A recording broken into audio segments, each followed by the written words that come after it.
binatang yang paling rendah, paling hina, paling kotor, paling najis adalah anjing. Haleluya, haleluya. Assalamualaikum bismillahirrahmanirrahim. Salam Aki.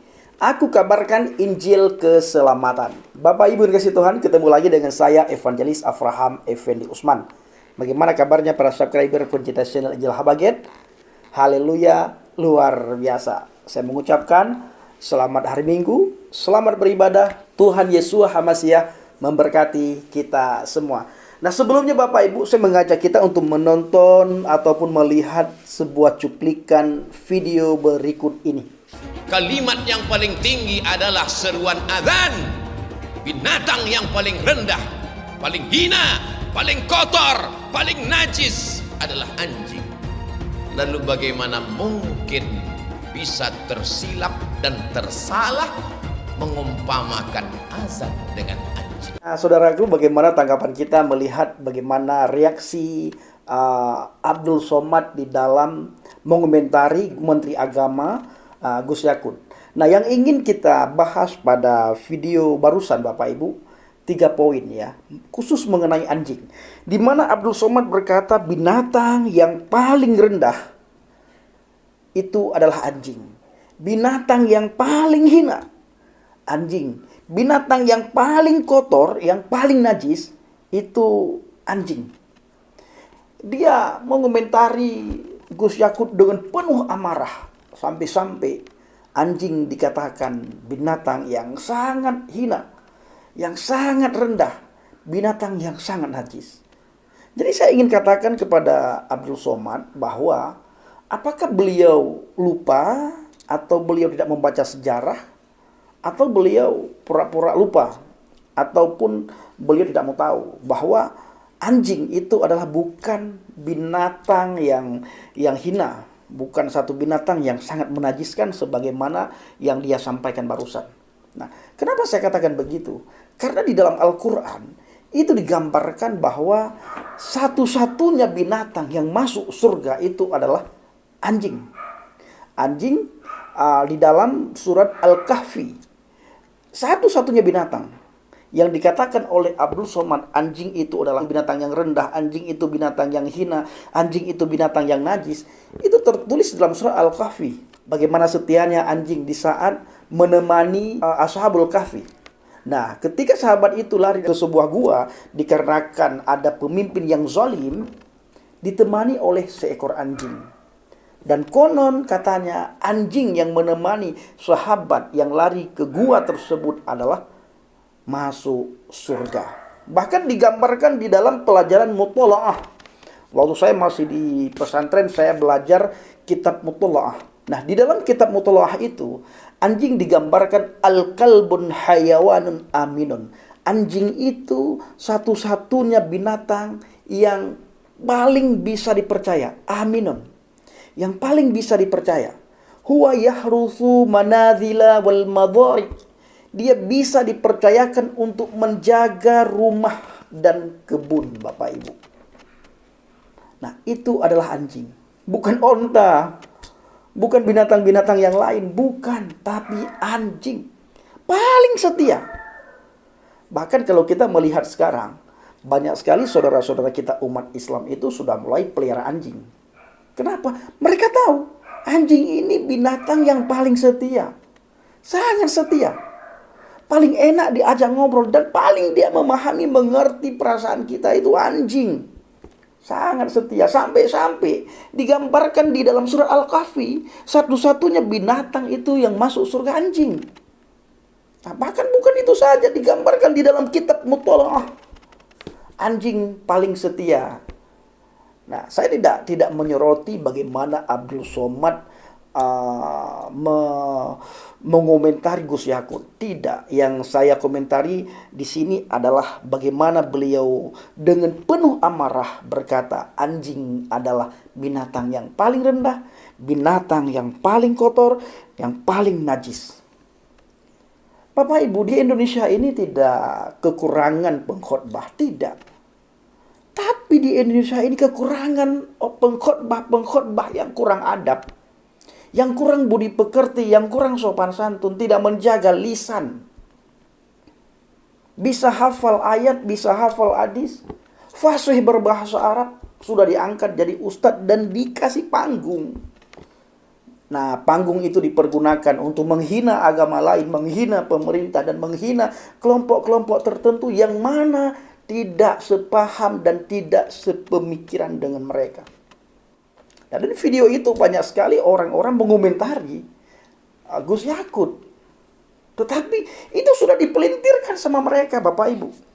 Malah yang sangat membuat saya geleng-geleng kepala di saat terjadinya demo bela azan. Nah, bayangkan tahun 2022 ini muncul lagi pembelaan yang lain, Bapak Ibu, bela azan. Di mana sebelumnya kita belum pernah mendengar yang namanya bela azan. Nah, tahun 2020 ini muncul bela azan. Nah, kita melihat di saat demo terjadi bela azan, itu Bapak Ibu ada seorang yang memakai jubah namanya Buya Fikri. Apa yang beliau lakukan? Salah di dalam melaksanakan gerakan sholat. Ini Buya loh Bapak Ibu. Dan beliau orang terpenting di sana ya. Bukan orang sembarangan. Tetapi bisa salah di dalam gerakan sholat. Nah, kalau kita bertanya terlalu jauh, apakah tidak pernah sholat? Atau bagaimana? Atau Tuhan lagi mempermalukan orang-orang seperti itu yang berjubah agama? Nah, silahkan berpikir dengan akal yang sehat. Nah, timbul pertanyaan Bang Pendi, kenapa mengomentari hal-hal seperti itu? Supaya teman-teman kita, Bapak Ibu, yang ada di sana itu melek. Berpikir dengan akal yang sehat, berpikir dengan jernih, berpikir dengan kritis. Lihat dulu diri sendiri, apakah sudah benar atau merasa paling benar. Nah, maka kalau ingin melihat selumbar di mata orang lain, pindahkan dulu balok di mata sendiri. Nah, digambarkan, wahai munafik, geserkan dulu, pindahkan dulu, ambil dulu balok yang ada di matamu, baru kamu bisa melihat selumbar di mata saudaramu atau di mata orang lain. Bayangkan, dan di saat beliau melakukan sholat, Bapak Ibu, itu di atas mobil beliau lakukan. Kayaknya ingin menunjukkan kepada orang-orang bahwa semua mata melihat, memandang gerakan sholat beliau. Nah, di saat beliau sholat, beliau salah dalam melakukan gerakan sholat. Sekalipun sudah banyak dihujat oleh netizen, dihujat oleh orang muslim sendiri, nah akhirnya beliau minta maaf. Dan oleh orang-orang yang punya kepentingan di situ, berkata, oh beliau sudah minta maaf segala macam. Nah, gampang sekali mereka berkata beliau sudah minta maaf. Bagaimana dengan Menteri Agama yang sudah minta maaf? Apakah mereka maafkan? Nah, makanya kalau ingin melihat selumbar di mata orang lain, periksa dulu mata diri kita sendiri. Apakah di mata kita ada balok? Di mata kita ada ayam? Di mata kita ada kotoran? Kalau ada, ayo bersihkan dulu. Pindahkan dulu, cuci, bersihkan, baru lihat selumbar di mata orang lain. Nah, saudaraku yang dikasih Tuhan, para subscriber kita channel Injil Habaget, saya selalu mengajak kita semuanya dimanapun kita berada, dalam keadaan apapun kita, untuk selalu mengabarkan kabar baik walaupun satu ayat. Ayat pemungkas saya, Bapak Ibu, satu. Apa itu? Akulah jalan, kebenaran, dan hidup. Tidak ada seorang pun yang datang kepada Bapa kalau tidak melalui aku. Tidak ada satu manusia pun yang bisa masuk surga kalau tidak melalui Yeshua HaMashiach, Yesus Kristus. Boleh sukses, boleh banyak amal, boleh banyak kebaikan, boleh melakukan segala-gala hal yang baik, tetapi tetap masuk surga bukan karena itu. Masuk surga karena percaya dan beriman kepada Adonai Yeshua HaMashiach. Yohanes 14 ayat yang ke-6. Sebarkan satu hari satu ayat, satu hari satu firman Tuhan kepada orang-orang di sekitar kita, Bapak Ibu. Setidaknya tulis di media sosial Yohanes 14 ayat 6 maupun ayat-ayat yang lain, Bapak Ibu. Bagikan terus, bagikan terus, bagikan terus. Iman timbul dari pendengaran. Pendengaran akan firman Tuhan. yang mampu memberitakan dengan lisan, dengan mulut, dengan bibir, lidah, beritakan. Supaya orang-orang di sekitar kita mendengar firman Tuhan. Karena iman timbul dari pendengaran. Yang mampu dengan lisan, dengan tulisan Bapak Ibu, yang mampu dengan tulisan, tulis di media sosial firman Tuhan. Ajak orang-orang untuk percaya kepada Adonai Yeshua HaMashiach. Jangan malu untuk memberitakan firman Tuhan, menulis firman Tuhan. Baik, Bapak Ibu yang kasih Tuhan, terima kasih. Shalom alaikum bishem HaMashiach. Salam Aki. Aku kabarkan Injil keselamatan. Bapak Yahweh bishem Adonai Yeshua HaMashiach. Ruach Kudus memberkati kita semua. Haleluya. Amin.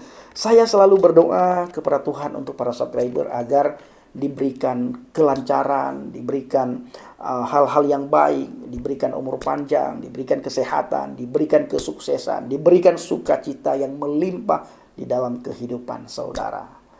Selalu sehat, selalu kuat, dan selalu sukacita. Oke, bye.